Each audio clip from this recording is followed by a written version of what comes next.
regarde Al24 News, merci de nous rejoindre pour cette nouvelle édition 100% africaine de ce lundi 15 septembre. Des travaux du sommet arabo-islamique extraordinaire d'une réunion tripartite algéro-tunisienne-libyenne a réuni le ministre d'État algérien, ministre des Affaires étrangères, de la communauté nationale à l'étranger et des Affaires africaines Ahmed Attaf, le ministre des Affaires étrangères, de l'immigration et des Tunisiens à l'étranger de la République tunisienne Mohamed Ali Nefassi et le ministre libyen chargé de la gestion des affaires du ministère des Affaires étrangères de la République libyenne Tahar Baour. La réunion a été consacrée au suivi et à l'évaluation des progrès réalisés dans le processus de renforcement de la coopération tripartite dans le cadre de la concertation des résultats du dernier sommet qui a réuni les dirigeants des 3 pays. Le président de la République, Abdelmadjid Tebboune, a réaffirmé ce lundi le soutien de l'Algérie à l'État du Qatar dans la prise des mesures qu'il juge appropriées et nécessaires pour préserver sa souveraineté, maintenir l'intégrité de son territoire et assurer la protection de ses citoyens. Dans une lettre adressée au sommet arabo-islamique lue par le ministre d'État, ministre des Affaires étrangères, Ahmed Attaf, le président de la République a affirmé que cette agression est une atteinte à toutes les valeurs auxquelles croit l'humanité tout entière. Le discours a été lu à Doha par le ministre des Affaires étrangères, Ahmed Attaf. Je vous propose de l'écouter.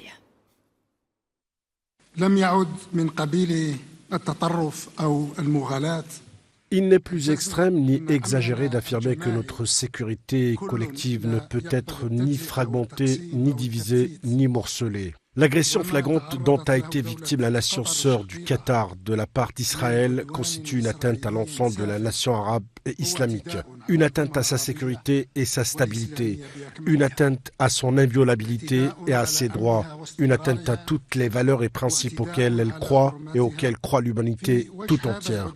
Face à cette agression brutale, l'Algérie se tient sincèrement et fidèlement aux côtés de l'État du Qatar, de ses dirigeants, de son gouvernement et de son peuple. Nos frères de ce pays, qui nous est cher, peuvent compter sur tout le soutien et l'appui de l'Algérie pour prendre les mesures qu'ils jugent appropriées et nécessaires afin de préserver leur souveraineté, de maintenir l'intégrité de leur territoire et d'assurer la protection nécessaire à leurs citoyens. L'Assemblée populaire nationale a ouvert lundi matin sa session parlementaire ordinaire 2025-2026 lors d'une séance plénière présidée par le président de l'Assemblée, Brahim Bourali. La cérémonie d'ouverture s'est déroulée en présence du président du Conseil de la Nation, Azouz Nasri, de la présidente de la Cour constitutionnelle, Leïla Aslaoui, du Premier ministre, Sifir Reyeb, et de membres du gouvernement. À cette occasion, l'APN a réaffirmé les positions constantes de l'Algérie en défense des causes justes. Il a également souligné l'importance de la diplomatie parlementaire, l'accompagnement des aspirations légitimes du peuple palestinien face à la machine génocidaire colonialiste. Écoutons-le. La question palestinienne reste au premier rang de nos priorités et nous réaffirmons depuis cette tribune notre engagement à tout mettre en œuvre, notamment dans le cadre de notre présidence de l'Union parlementaire arabe pour la 2e année consécutive, afin de soutenir les efforts déployés par notre pays sous la direction du président de la République, Abdelmadjid Tebboune, pour mettre fin à l'agression contre le peuple palestinien et soutenir son droit légitime à créer son État indépendant avec pour capitale Al-Quds al-Sharif.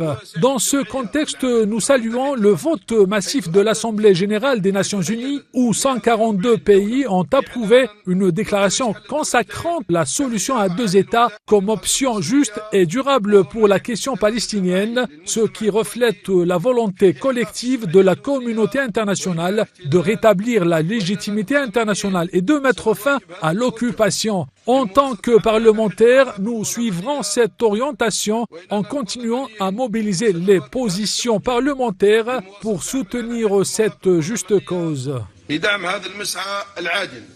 Nous ne manquons pas de réaffirmer depuis cette Assemblée notre attachement à la légitimité internationale dans la question du Sahara occidental et notre appel constant à permettre au peuple sahraoui d'exercer son droit inaliénable à l'autodétermination. Nous continuerons de toutes nos forces à mobiliser le soutien parlementaire international pour consacrer ce principe. Le président du Conseil de la Nation a pour sa part rappelé le bilan positif de l'IATF d'Alger, grand événement économique africain, et rappelé les efforts constants dans le soutien au peuple palestinien et à celui du Sahara occidental, dans la consécration de leurs droits fondamentaux et indescriptibles. On l'écoute, le président du Conseil de la Nation algérien.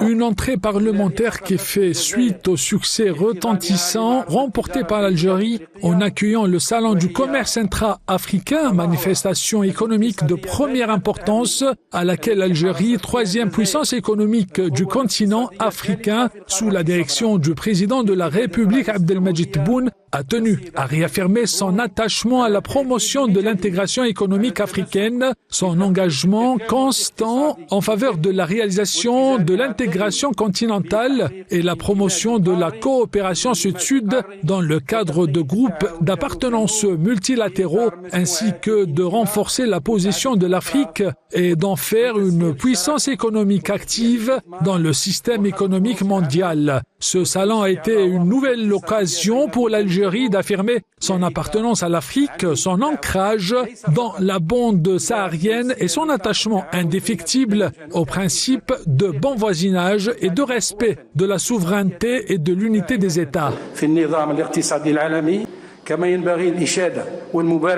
Il convient de saluer et de féliciter le réveil exprimé par de nombreux pays dans le monde qui appellent tous à la reconnaissance de l'État palestinien ainsi que de souligner l'adoption à une écrasante majorité par l'Assemblée générale des Nations unies de la Déclaration de New York qui appelle à la résurrection de la solution à deux États. Ces reconnaissances servent la justice de la cause palestinienne et la justesse de la lutte pour la libération et l'indépendance. Et nous font prendre conscience avec douleur des souffrances endurées par nos frères et sœurs de Gaza, victimes du génocide, des déplacements forcés et de la famine délibérée.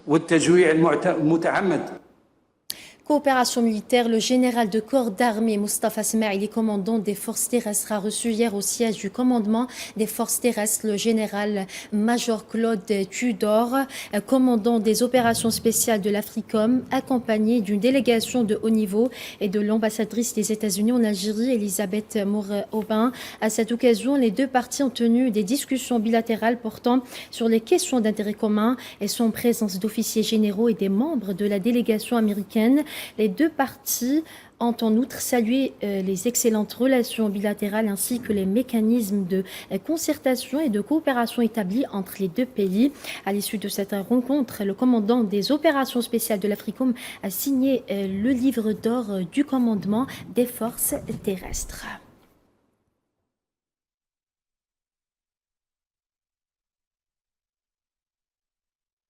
Diplomatie militaire toujours dans le cadre de l'exécution du programme de coopération bilatérale algéro-russe, le détachement des flottiers russes de la mer Noire et de la Baltique composé de sous-marins Novosik et du remorqueur maritime de sauvetage Lavok Grebelski a accosté le 14 septembre 2025 au port d'Alger pour une escale jusqu'au 18 septembre 2025. Durant cette escale, le chef de la mission accompagné de sa délégation a effectué une visite de courtoisie au général commandant de la façade maritime centre, première région militaire au siège de la base navale d'Alger. Première région militaire, des activités culturelles et sportives seront organisées au profit de l'équipage du détachement. Cette escale permettra l'échange d'expertise et la consolidation de coopération entre les marins des deux pays.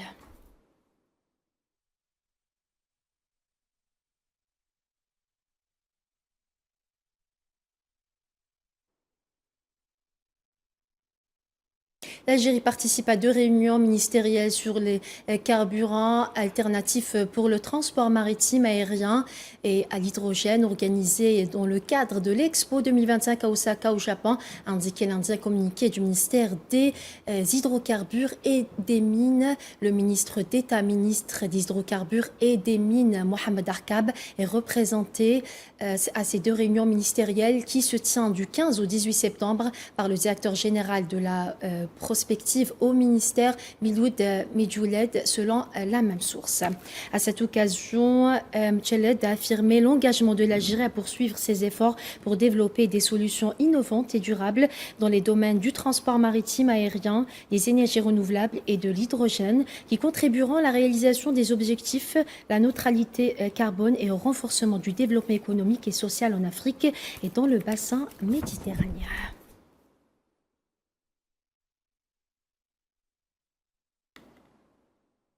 Et dans le reste de l'actualité africaine, survivante de la disparition forcée, l'activiste sahraoui Iralia Jimi a livré un témoignage saisissant devant le Conseil des droits de l'homme de l'ONU à Genève sur les violations massives des droits de l'homme perpétrées dans les territoires occupés par le Maroc. Au siège du Conseil à Genève, Iralia Jimi a prononcé un discours qui résonne bien au-delà des murs de l'institution internationale. Elle a porté devant l'Assemblée plénière du Conseil qui tient sa 60e session la voix d'un peuple opprimé depuis 50 ans. منذ ما يزيد عن نصف قرن ونطالب بانتهاء الإفلات من العقاب الذي لا زال يتمتع به المسؤولين المغاربة إلى يوم. Le collectif des associations de la communauté sahraoui en France et la plateforme pour la solidarité avec le peuple sahraoui ont réaffirmé leur attachement aux droits inaliénables du peuple sahraoui, à l'autodétermination, appelant à mettre fin au pillage des ressources naturelles du Sahara occidental et à la libération immédiate des prisonniers politiques détenus dans les geôles de l'occupation marocaine. Cette prise de position a été exprimée lors de la participation du collectif et de la plateforme aux activités de la 80e édition de la fête de l'humanité organisée ce week-end en région parisienne, a indiqué dimanche l'agence de presse sahraoui.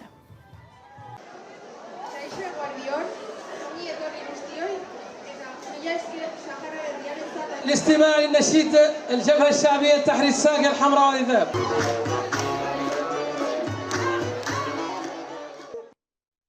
Le 8 septembre 2023, un séisme frappait le Haut-Atlas, faisant des milliers de morts et de blessés. 2 ans plus tard, les habitants des zones sinistrées survivent encore sous des tentes, tandis que le pays se prépare à accueillir la Coupe du Monde de 2030, se souciant peu de ces milliers de personnes en détresse. Commentaire Maria Chouillard. Dans les montagnes du Haut-Atlas, les plaies du séisme du 8 septembre 2023 sont encore béantes. Près de 3000 morts, des milliers de blessés et des survivants qui vivent encore sous des tentes, exposés au froid de l'hiver, à la chaleur de l'été, 2 longues années après la catastrophe. Vous avez vu les commodités. Je vis sous des tentes en plastique depuis la destruction de ma maison. À chaque fois que je pose la question, on me dit que vous en bénéficierez plus tard. Je n'ai reçu aucune aide jusqu'à présent. Comme vous le voyez, nous vivons ici sous des tentes en plastique. L'année dernière, nous les avons rénovées après qu'elles aient été endommagées par le soleil et le vent. À quelques heures de cet endroit sinistré, les préparatifs ont commencé pour accueillir la Coupe du Monde 2030. Des milliards investis pour des stades, des autoroutes et des hôtels de luxe, alors qu'ici, même de simples toits n'existent pas. Nous habitions dans le village de Selamat, mais on nous a demandé de déménager ici.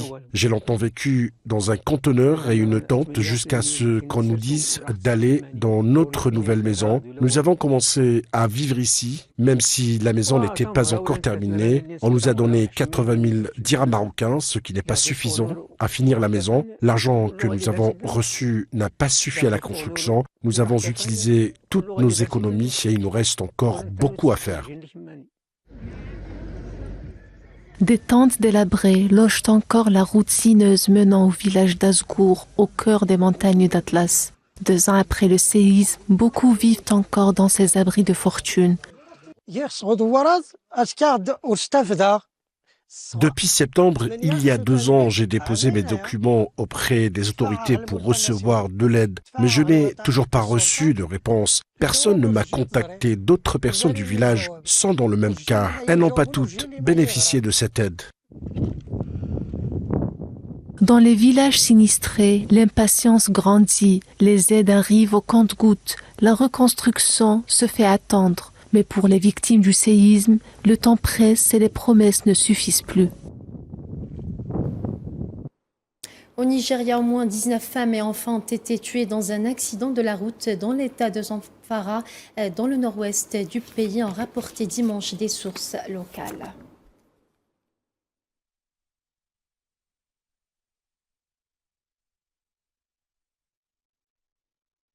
Malgré les tensions régionales sans précédent dues à la machine génocidaire sioniste en Égypte et précisément à Beit Yakan, un manoir restauré du 19e siècle situé dans le quartier historique d'Ad-Darb al-Hamar au Caire, des jeunes Égyptiens fréquentent les ateliers d'artisanat traditionnel visant à faire revivre le patrimoine artisanal. Voici un sujet signé Amel Amzian Zitouni.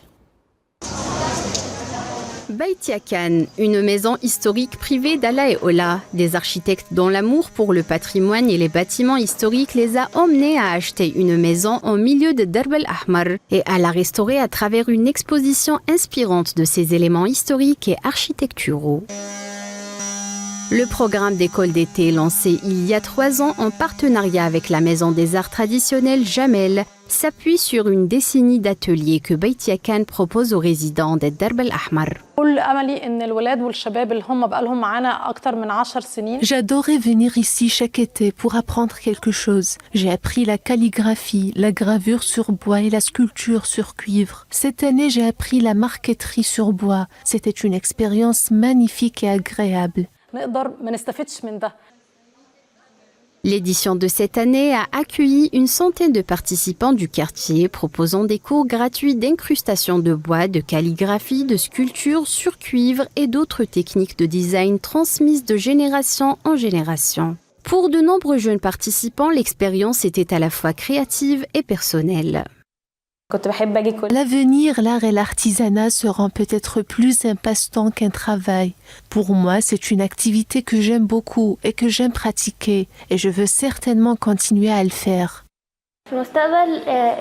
J'espère sincèrement que les enfants et les jeunes qui sont avec nous depuis plus de 10 ans continueront à utiliser leur temps à bon escient. Ces jeunes vivent ici à Darb al-Ahmar. Et Darb al-Ahmar est le quartier où se trouvent la plupart des œuvres d'art et des monuments islamiques. Alors comment ne pas en profiter ?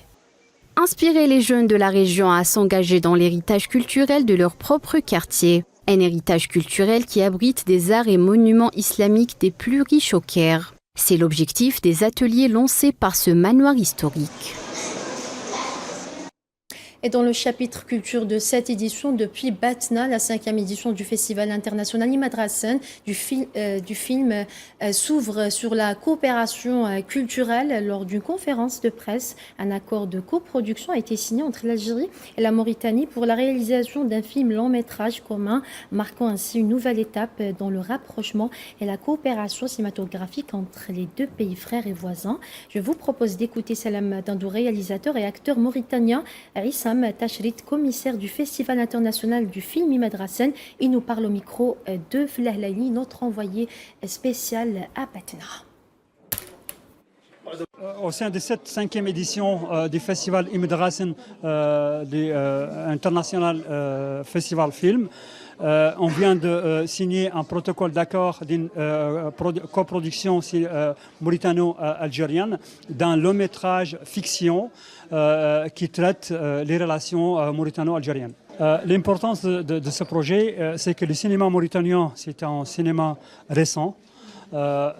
Et depuis presque une dizaine d'années que nous sommes en train de faire revivre ce cinéma qui existait depuis les années 60, mais qui a arrêté. Et en collaboration avec les frères et les voisins